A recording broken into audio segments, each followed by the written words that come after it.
নমস্কার বন্ধুরা, দীপার রান্নাঘরে তোমাদেরকে স্বাগত। তো চলো আজকে ঝটপট সুজি দিয়ে বানিয়ে ফেলি একটা মিষ্টির রেসিপি। তো এই রেসিপিটা কি করে করলাম তার জন্য প্রথম থেকে শেষ পর্যন্ত ভিডিওটা অবশ্যই দেখতে হবে। প্রথমে এখানে কড়াইতে দিয়ে দিলাম ঘি, তারপরে এখানে বাটি দিয়ে মেপে এক বাটি সুজি দিয়ে দিলাম। 2 থেকে 3 মিনিট সুজিটাকে খুব ভালো করে আগে এখানে ভেজে নেব।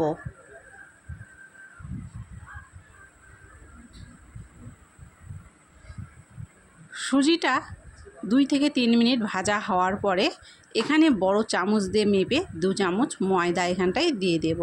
ময়দাটা দেওয়ার পরে আরও 3 থেকে 4 মিনিট খুব ভালো করে ভেজে নেব।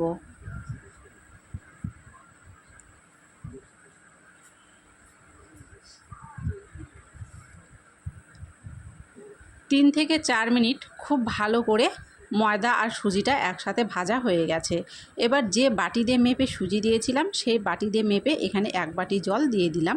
বেশি জল দেওয়ার এখানে প্রয়োজন নেই। তারপরে সুজিটাকে নেড়ে এইভাবে একটা শক্ত ডো তৈরি করে নিতে হবে।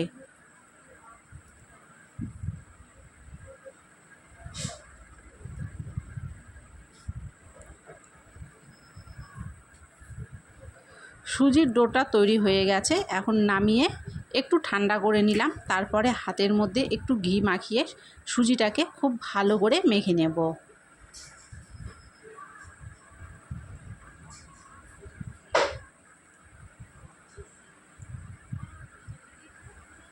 এখানে দেখতে পাচ্ছ সুজিটাকে খুব ভালো করে কিন্তু মাখা হয়ে গেছে। এখন এটাকে 5 থেকে 10 মিনিটের জন্য ঢেকে রেখে দেব।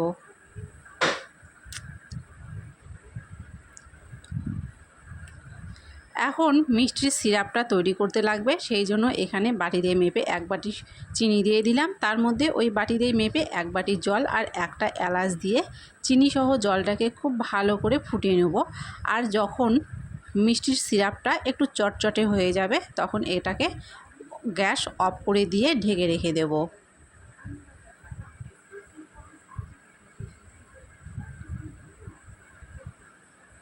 এখন এখানে মিষ্টিগুলো তৈরি করে নেব। তারপরে দেখো সুজিটাকে আবারও একটু হাত দিয়ে মেখে নিলাম। এটাকে এখন বেলার জন্য বেলুন চাকিতে একটু তেল দিয়ে দিলাম। তোমরা চাইলে তেলের বদলে কিন্তু এখানে ঘি ব্যবহার করতে পারো।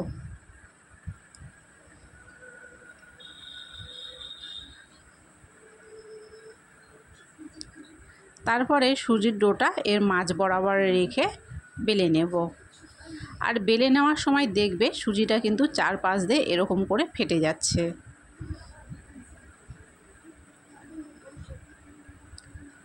মিষ্টিগুলো তৈরি করার জন্য একটু মোটা রেখে এটাকে বেলতে হবে।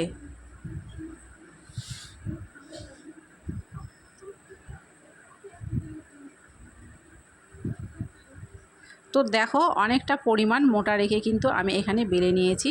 তারপরে চারপাশে যে অংশগুলো ভেঙে ভেঙে ফেটে ফেটে গিয়েছিল সেই অংশগুলোকে আগে এখানে কেটে বাদ দিয়ে দেব।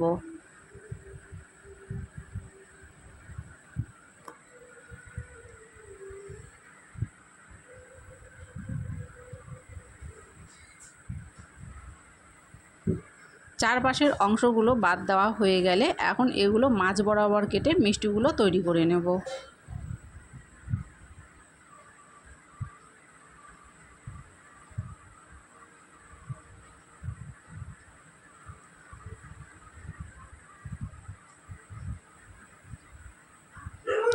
আর আমি যে চারপাশের অংশগুলো কেটে রেখে দিলাম সেগুলো কিন্তু নষ্ট করব না, সেগুলোও আমি পরে মিষ্টি তৈরি করে নেব।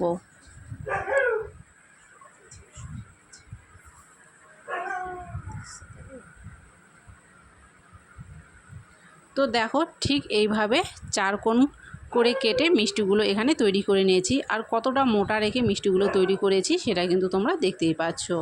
ঠিক এরকমভাবেই যে চারপাশের অংশগুলো কেটে রেখে দিলাম সেই অংশগুলো দিয়েও আমি এখানে মিষ্টিগুলো আগে তৈরি করে নেব।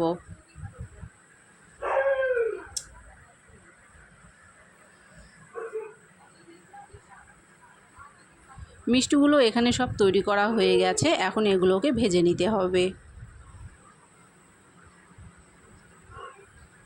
কড়াইতে তেল দিয়ে তেলটাকে গরম করে তারপরে গ্যাসের ফ্লেমটাকে মিডিয়ামে রেখে মিষ্টিগুলো একটু টাইম নিয়ে লাল করে ভেজে নিতে হবে।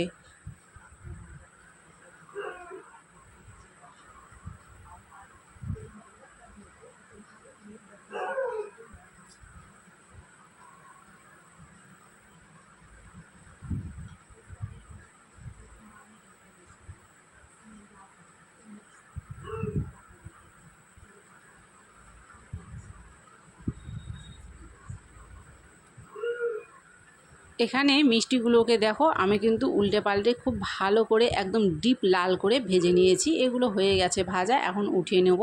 আর পরের মিষ্টিগুলোকেও আমি ঠিক এই একই রকমভাবে ভেজে নেব। মিষ্টিগুলো ভাজা হয়ে যাওয়ার পরে আগে থেকে যে মিষ্টি সিরাপটা তৈরি করে রাখা হয়েছিল তার মধ্যে মিষ্টিগুলো সব দিয়ে দেব। এইভাবে 1.5 থেকে 2 ঘন্টার মতো এগুলোকে ঢেকে রেখে দেব, তাহলেই দেখবে এর মধ্যে সমান হয়ে রসগুলো ভেতরে চলে যাবে। তো আজকের এই মিষ্টি রেসিপি কেমন লাগলো কমেন্ট করে অবশ্যই জানিও। ভালো লাগলে অবশ্যই লাইক করে দিয়ে চ্যানেলটিকে সাবস্ক্রাইব করে দিও আর ভিডিওটাকে শেয়ার করে দিও।